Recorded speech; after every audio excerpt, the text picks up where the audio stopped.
नमस्कार विद्यार्थियों, मैं हूं डॉक्टर मंगलेश जायसवाल और लेकर आया हूं आपके समक्ष वे आंखें के प्रश्नोत्तर, जिसके रचयिता है सुमित्रानंदन पंत जी। तो आइए शुरू करें। पहला प्रश्न, अंधकार की गुहा सरीखी उन आंखों से डरता है मन। विद्यार्थियों, इसमें 2 पंक्तियां दी गई है और उसके नीचे 4 प्रश्न दिए गए हैं, 5 प्रश्न दिए गए हैं। क ख ग घ ण, इनके जवाब हमें देना है। अंधकार की गुहा सरीखी उन आंखों से डरता है मन। इन पंक्तियों में से खोजकर निम्न प्रश्नों जो कि इसमें आपको मेरे द्वारा बताए गए हैं उनके जवाब देना है। पहला प्रश्न, आमतौर पर हमें डर किन बातों से लगता है? तो विद्यार्थियों, आमतौर पर लेखक कवि के अनुसार हमें डर उन बातों से लगता है जो अकस्मात रूप से हमारे जीवन में दुर्घटनाएं आ जाती है। दूसरा प्रश्न, उन आंखों से किसकी ओर संकेत किया गया है? विद्यार्थियों, उन आंखों से एक उजड़े हुए व्यथित किसान की ओर संकेत किया गया है, जिसका सब कुछ उजड़ जाता है। तीसरा, कवि को उन आंखों से डर क्यों लगता है?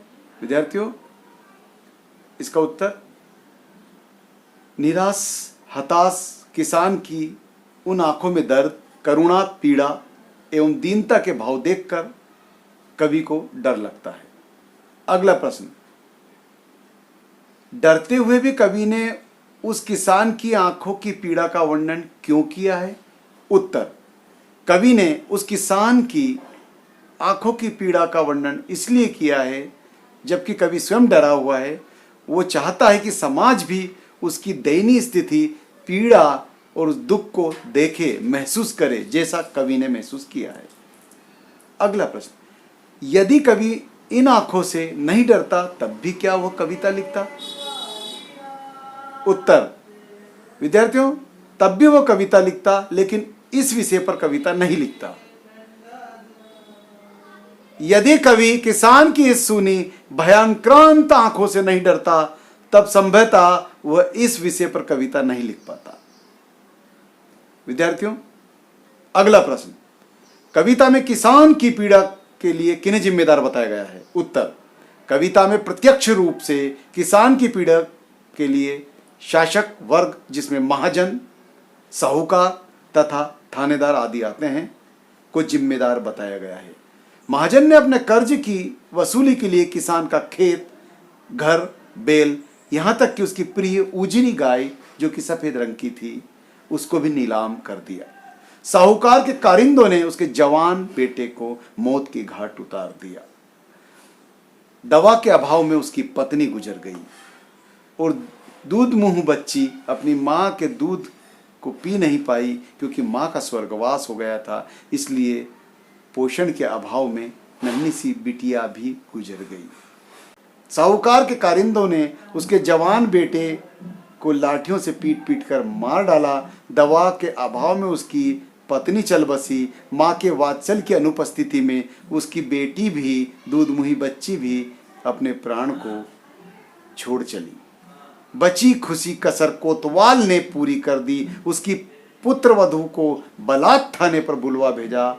बदनामी के डर से दुखी अबला ने कुएं में छलांग लगाकर अपने प्राण त्याग दिए। इस प्रकार इन सभी के अत्याचार किसान की पीड़ा के लिए जिम्मेदार हैं। परोक्ष रूप से किसान पर हुए अत्याचारों और उसे भोगने वाली पीड़ा की जिम्मेदारी काफी हद तक उन नीति नियंताओं की भी है जिन्होंने युगों युगों से प्रताड़ित, अपमानित किसान के कल्याण के लिए स्वाधीन भारत में भी कोई योजना नहीं बनाई और ना ही किसानों को केंद्र में रखकर व्यवस्था ने निर्णायक हस्तक्षेप भी किया। अगला प्रश्न, पिछले सुख की स्मृति आंखों में क्षण भर एक चमक खिलाती। इसमें किसान के किन पिछले सुखों की ओर कवि ने संकेत किया है? उत्तर, प्रस्तुत पंक्ति में पिछले उन सुखों की ओर संकेत किया गया है जिन्हें याद करके किसान की आंखों में पल भर के लिए चमक आ जाती, एक खुशी आ जाती थी।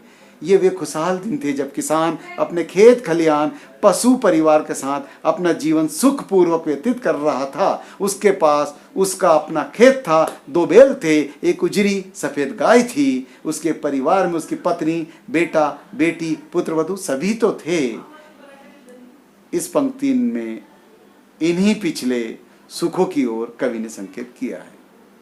अगला प्रश्न, किसान अपने व्यवसाय से पलायन कर रहे हैं, इस विषय पर परिचर्चा आयोजित। तो विद्यार्थियों, इस संबंध में आप लोगों को आपस में चर्चा करनी है और उसके कारणों की जांच पड़ताल करनी है। आखिरकार आपदा विपदाओं में हमेशा किसान क्यों घिरा रहता है, तो इसका जवाब आप स्वयं को चर्चा के दौरान ढूंढना है। फिर भी मैं यहाँ पर प्रकाश डाल देता हूँ। यह सच है कि वर्तमान के इस भौतिकवादी समय में किसान अपने व्यवसाय से पलायन कर रहे हैं। उनकी संतानें भी खेती में रुचि नहीं ले रही है। इसके कई कारण हैं, इनमें ये कुछ प्रमुख कारण हैं। कृषि कार्य में निहित अत्यधिक शारीरिक श्रम, फसलों की सिंचाई के लिए मानसून पर निर्भरता, मानसून की अनियमितता, दैवीय आपदाएं जैसे बाढ़, सूखा, अकाल इत्यादि इत्यादि। महाजन की क्रूरता ने किसान के परिवार को कैसे नष्ट कर दिया? उत्तर, महाजन ने अपने कारिंदों द्वारा किसान के जवान बेटे को लाठियों से पीट पीट कर मार डाला। अपने कर्ज और अंतहीन सूद यानी कि ब्याज को वसूलने के लिए उसने किसान को बर्बाद करके रख दिया, उसका सब कुछ छीन लिया। पहले उसके खेत बिकवा दिए, फिर उसके बैलों की नीलामी करवा दी, यहाँ तक कि उसकी प्रिय पालतू गाय जिसे वो प्यार से उजरी कहता था, उसकी भी नीलामी करवा दी। विपन्न किसान धन की कमी के चलते बीमार पत्नी का इलाज नहीं करवा पाया, वह भी गुजर गई। और एक नन्ही सी दूध मुही बेटी भी थी उसकी, वो दूध के अभाव में वो भी गुजर गई। इस प्रकार महाजन ने कर्ज के दुष्चक्र में फंसकर किसान के परिवार को पूरी तरह नष्ट कर दिया। अगला प्रश्न, किसान की स्वाधीनता और उसका स्वाभिमान किस बात पर निर्भर है? उत्तर, किसान की आर्थिक स्थिति पर ही उसकी स्वतंत्रता और स्वाभिमान निर्भर करता है। यदि वह खुशहाल है, महाजन अथवा सूदखोरों के कर्ज के दुष्कृत से हमेशा बचता रहेगा। उसके पास स्वयं के खेत हैं, पशुधन है, घर बार है, तभी वह स्वाधीन एवं स्वाभिमानी रहेगा। अर्थात किसान पूरी तरह से स्वतंत्र होना चाहिए, तब जाके वो कर्जदार नहीं हो पाएगा और समाज में व्याप्त महाजन, सूदखोरी, दरिंदों से हमेशा बचा रहेगा।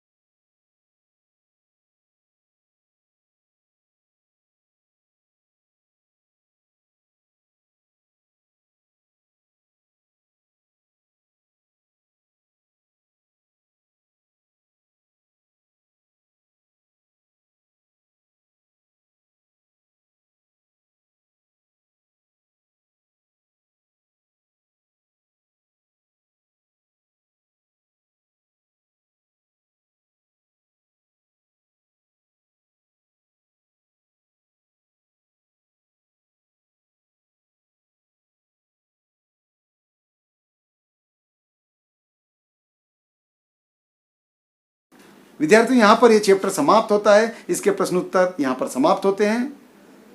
तो आइए मेरे चैनल को सब्सक्राइब कीजिए और हाँ, बेल आइकन पर क्लिक भी करना ना भूलें।